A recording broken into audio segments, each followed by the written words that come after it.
నమో బుద్ధాయ. జై భీమ్, జై భారత్, జై సంవిధాన్. తథాగత భగవాన్ బుద్ధునికి పరమపూజ్యులు బోధిసత్వ డాక్టర్ బాబాసాహెబ్ అంబేద్కర్కు ప్రణామాలు తెలియజేస్తున్నాను. బహుజన యుద్ధవేరు యూట్యూబ్ ఛానల్కు స్వాగతం పలుకుతున్నాను. ఈ ఛానల్ను సోషల్ మీడియాలో షేర్ చేయండి, లైక్ చేయండి, అందరికీ తెలియచేయండి. ఎక్కువ మందికి రీచ్ కావడానికి హైప్ అనే బటన్ కూడా నొక్కండి. అయోధ్య రామ మందిరంలో జరిగిన దొంగతనంపై నాలాంటి హేతువాదులు లేక నాస్తికవాదులు అనే పేరుతో పిలువబడేవాళ్ళు, బౌద్ధులు ఎవరైనా, ప్రజా సంఘాల వారు కానీ, యూట్యూబర్స్ ఎవరైనా విమర్శలు చేస్తే అది పెద్దగా పరిగణలోకి తీసుకోరు. ఈడెవడోలే మాట్లాడుతున్నాడని తేలిగ్గా తీసుకుంటారు. సీరియస్నెస్ మాలాంటి వాళ్ళు చేస్తే ఉండదు. కానీ ఈ యొక్క స్కామ్ పైన స్వాములే మాట్లాడుతున్నారు, ఆర్ఎస్ఎస్కి ఎగ్నెస్ట్గా. ఈ స్కామ్ మొత్తానికి ఆర్గనైజరు ఆర్ఎస్ఎస్ అని స్పష్టంగా చెప్తున్నారు. ఆర్ఎస్ఎస్ యొక్క కుట్రలు, ఈ దొంగతనాల గురించి చాలా వివరంగా హిందూ సంఘాలే మండిపడుతున్నాయి ఆర్ఎస్ఎస్ తీరుపు అని. చాలామందికి ఒక విషయం వాళ్ళకి అవగాహన ఉండదు. హిందుత్వానికి కేవలం ఆర్ఎస్ఎస్ఏ అంబాసిడర్ అని భావిస్తారు.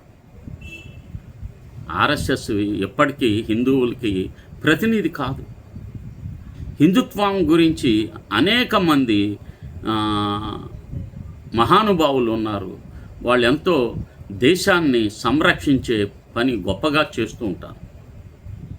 దేశం ఏకంగా ఉండాలని, అందరూ కలివిడిగా ఉండాలని, ఈ దేశంలో మత ఘర్షణ లేకుండా జీవించాలనే హిందుత్వవాదులు చాలామంది మేలైన ప్రజలు హిందువులు ఉన్నారు. కానీ అదే రీతిలో ఈ దేశాన్ని తమ గుప్పిట్లో ఉంచుకొని ఈ దేశాన్ని పరిపాలించాలని మైనార్టీకి చెందిన వారు కూడా అదే రీతిలో వ్యవహరిస్తున్నారు. ఈ అంశాలపైన సాధువులు ఏమంటున్నారన్నది ఈరోజు నేను మీకు ఆ విషయాలు, వారు మాట్లాడిన విషయాలు మీకు తెలియచేయాలని భావిస్తున్నాను. అయోధ్య రామ మందిరం స్కామ్పై హిందూ వ్యక్తుల తీవ్ర విమర్శలు. ఆర్ఎస్ఎస్కు బలమైన ఎదురుగాలి తగిలింది. అయోధ్యలో జరిగిన దొంగతనాలు, అవకతవకలు, నిధుల దుర్వినియోగంపై హిందూ ధర్మాన్ని ఆదరించే వ్యక్తులు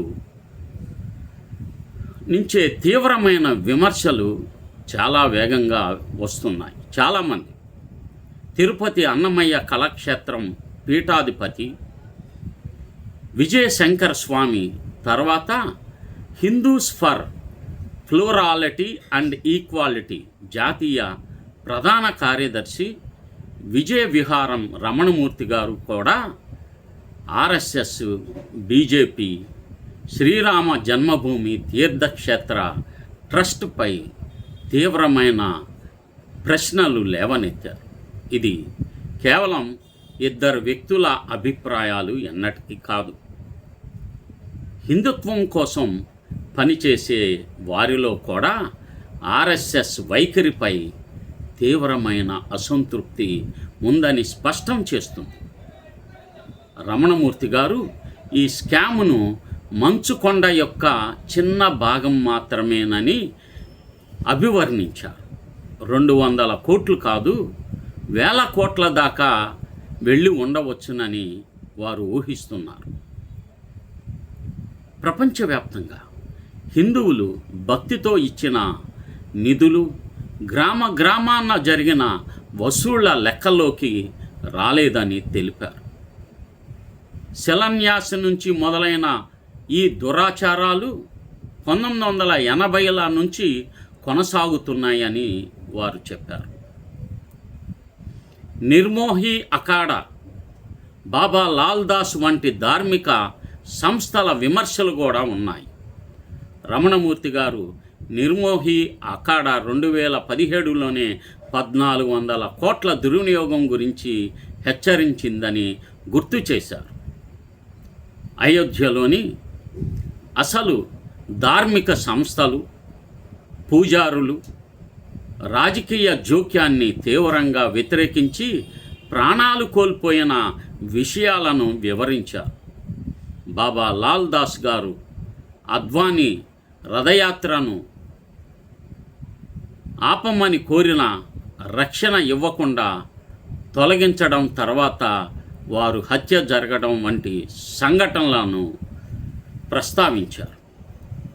ఇవన్నీ రాముడి పేరుతో రాజకీయ అధికారం కోసం చేసిన పనులని వారు పేర్కొన్నారు.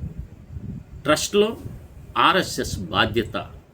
ట్రస్టును ప్రధానమంత్రి నరేంద్ర మోదీ ఏర్పాటు చేశారని, ఆర్ఎస్ఎస్కి సంబంధం ఉన్న వ్యక్తులే కీలక స్థానాల్లో ఉన్నారని రమణమూర్తి గారు పేర్కొన్నారు. చంపత్ రాయ్, అనిల్ మిశ్రా వంటి వ్యక్తులు ట్రస్ట్లో ఉండవలసిన సీసీటీవీ ఫుటేజ్ను తొలగించడం, లెక్కలు మార్చడం వంటి ఘటనలు జరిగాయని విమర్శించారు. ఇంత పెద్ద స్కామ్ జరిగిన కేంద్రం, ఉత్తరప్రదేశ్ ప్రభుత్వం ఆర్ఎస్ఎస్ నుంచి స్పష్టమైన బాధ్యతలను స్వీకరించలేదని తెలియవచ్చింది. హిందూ ధర్మంపై రాజకీయ దుర్వినియోగం. రమణమూర్తి గారు రాముడి పేరును రాజకీయ కుర్చీ కోసం వాడుకోవడం సరికాదని స్పష్టం చేశారు. హిందూ మత సహనం, సామరస్యం బోధిస్తుందని, రాజకీయ నాయకులు దాన్ని దుర్వినియోగం చేయకూడదని అన్నారు. అయోధ్యలో హిందువులు, ముస్లింలు కలిసి జీవించేవారని, రాజకీయ జోక్యం తర్వాత మత కలహాలు పెరిగాయని తెలిపారు. విజయశంకర స్వామి కూడా ఇదే విషయంపై ఆర్ఎస్ఎస్ నైతిక బాధ్యత వహించాలని, ట్రస్ట్లో ఆర్ఎస్ఎస్ సంబంధం ఉన్నవారు ఉండకూడదని డిమాండ్ చేశారు. పవన్ కళ్యాణ్పై కూడా తీవ్రమైన వ్యాఖ్యలు చేస్తూ ఆర్ఎస్ఎస్ చెప్పినట్టు చేసే వ్యక్తిని విమర్శించారు. నిష్పక్షపాత విచారణ డిమాండ్. రమణమూర్తి గారు సుప్రీంకోర్టు పర్యవేక్షణలో నిష్పక్షపాత విచారణ జరపాలని, ఆర్ఎస్ఎస్ బీజేపీ సంబంధం ఉన్నవారు దర్యాప్తులో భాగం కాకూడదని డిమాండ్ చేశారు. హిందువుల భక్తి డబ్బును దుర్వినియోగం చేసిన వారిని కఠినంగా శిక్షించాలని కోరారు. ఈ విమర్శలు హిందూ సమాజంలోని ఆవేదనను ప్రతిబింబిస్తాయి. అయోధ్య రామ మందిరం హిందువుల భావోద్వేగాలకు ప్రతీక. దీన్ని రాజకీయ లాభం కోసం ఉపయోగించుకోకుండా పారదర్శకంగా నిర్వహించాలని హిందూ ధర్మరక్షకులైన వ్యక్తులు కోరుతున్నారు. సుప్రీంకోర్టు స్థాయి నిష్పక్షపాత విచారణ జరిగితే నిజాలు బయటపడాలని ఈ స్వాములు కోరుకుంటున్నారు. ఇంత తీవ్రమైన విమర్శలు హిందుత్వం కోసం ప్రచారం చేసే వారి నుంచే రావటం ప్రభుత్వం గమనించి వెంటనే సుప్రీంకోర్టు న్యాయమూర్తి చేత విచారణ జరిపించాలి. ఈ యొక్క లోగుట్టు పెరుమాళ్ళకే ఎరుకని, ఈ విషయాలన్నీ బయట పడాలంటే ఒక సంపూర్ణమైన దర్యాప్తు తప్పనిసరిగా జరగాలి. అప్పుడే సత్యం ప్రజలకు తెలియాలని నేను విజ్ఞప్తి చేస్తున్నాను. జై భీమ్, నమో బుద్ధాయ, జై భీమ్.